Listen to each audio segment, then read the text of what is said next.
Dear student, how are you? I hope आप सब लोग अच्छे होंगे। ठीक है, आज मैं इस चैप्टर के कंक्लूजन पे पहुंच गया हूं, the story of village Palampur का कंक्लूजन। ठीक है, तो बेसिकली ये चैप्टर हमें क्या अपडेट करता है, ये चैप्टर में क्या बताता है?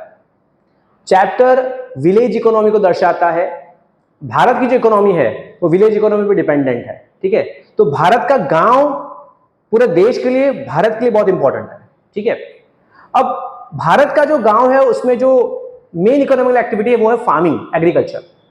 तो बेसिकली क्या होता है कि जब तक फार्मर्स अपने एग्रीकल्चरल एक्टिविटी से पैसा बना पाते हैं तब तक तो सब ठीक है, लेकिन जब कोई फार्मर अपने एग्रीकल्चर एक्टिविटी से पैसा नहीं बना पाता तब बेचारा मजबूरन अदर नॉन एग्रीकल्चरल एक्टिविटीज की तरफ डाइवर्ट होता है, जैसे कि dairy farming, trading, transportation, I can say small scale manufacturing, उस तरह डाइवर्ट होता है। ठीक है, अब आपको शायद एक एग्जाम्पल के थ्रू मैं समझाना चाहूंगा ये चीज कि आपने शायद देखा होगा, ऑब्जर्व किया होगा, या नहीं किया होगा बुक्स में रीड कर सकते हैं, अपने पेरेंट्स से पूछ सकते हैं। 1780s और 90s और 2000 में बेसिकली एक ट्रेंड बन गया था। वो क्या ट्रेंड था कि लोग अपने गांव को छोड़ छोड़ के, है ना, वो शहर में आने लगते थे।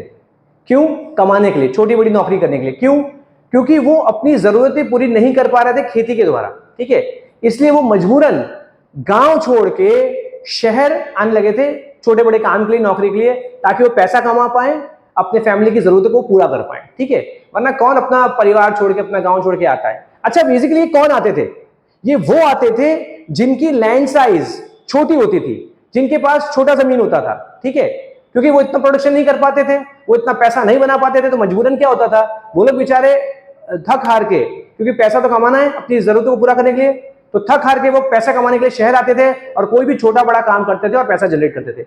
लेकिन जो लार्ज लैंड साइड फार्मर हुआ करते, जो हमने पढ़ा था चैप्टर में, लार्ज लैंड साइड फार्मर अच्छा खासा प्रॉफिट बनाते थे, तो वो अपनी जमीन छोड़ के नहीं आते थे, वो शहरों में नहीं आते थे। मीडियम लैंड साइज फार्मर भी नहीं आते थे, उनको भी आने की जरूरत नहीं थी, क्योंकि उनका भी ठीक ठाक पैसा बन जाता था। Got the point? लेकिन mainly small land size farmer, क्योंकि उनका अर्निंग नहीं होता था, वो इतना मनी जनरेट नहीं कर पाते थे अपने फार्मिंग एक्टिविटीज के द्वारा, इसलिए मजबूरन वो लोग बेचारे शहर आते थे फॉर डूइंग स्मॉल और बिग जॉब्स। ठीक है, मेनली स्मॉल जॉब्स। ठीक है, फाइन। दूसरा इंपॉर्टेंट पॉइंट जो हमने इस चैप्टर में देखा, वो हमने देखा फैक्टर्स ऑफ प्रोडक्शन। किसी भी प्रोडक्शन करने के लिए, कोई भी प्रोडक्शन करने के लिए, किसी भी टाइप का प्रोडक्शन करने के लिए, चाहे वो एग्रीकल्चर हो, चाहे वो नॉन एग्रीकल्चर हो, चाहे वो इंडस्ट्रियल हो, किसी भी तरह का प्रोडक्शन करने के लिए हमें 4 फैक्टर्स चाहिए ही चाहिए। वो 4 फैक्टर्स है।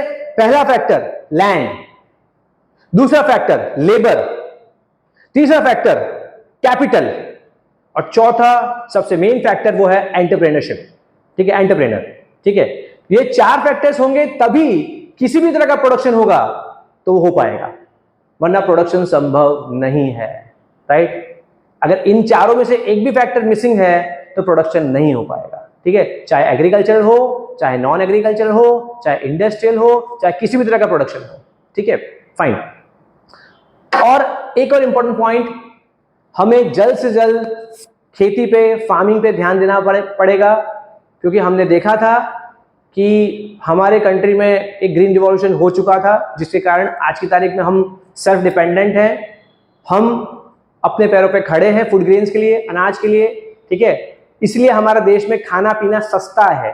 ठीक है, बजट में है, अमीर गरीब मिडिल क्लास सब कोई आराम से, I can say, basic food requirements fulfil कर पा रहा है। लेकिन अगर हमने सेकंड ग्रीन रिवॉल्यूशन जल्द से जल्द नहीं जनरेट किया, सेकंड ग्रीन रिवॉल्यूशन 2.2 नहीं लाए, तो हमारे कंट्री में फूड क्राइसिस आ सकती है दोबारा, और ऐसा हो सकता है कि फूड ग्रेन्स की जो प्राइसेस हैं वो ग्रेजुअली धीरे धीरे धीरे बढ़ते जाएं। ठीक है, पिछले 30 सालों का, 40 सालों का आप रिकॉर्ड देख लीजिए, जो अनाज का भाव 30 साल पहले था वो आज नहीं है, अनाज का भाव बढ़ते जा रहा है। क्यों ऐसा? बिकॉज जो हमारे लैंड रिसोर्सेज है वो तो खत्म होते जा रहे हैं, और हमारे जो पॉपुलेशन है वो बढ़ती जा रही है। ठीक है, हमारे लैंड रिसोर्सेज डिप्लीट और डिग्रेड दोनों होते जा रहे हैं, हमारी पॉपुलेशन बढ़ती जा रही है, तो आने वाले टाइम में हमें फूड क्राइसिस हो सकता है। ठीक है, so it's very important to have green revolution 2.0 at the earliest.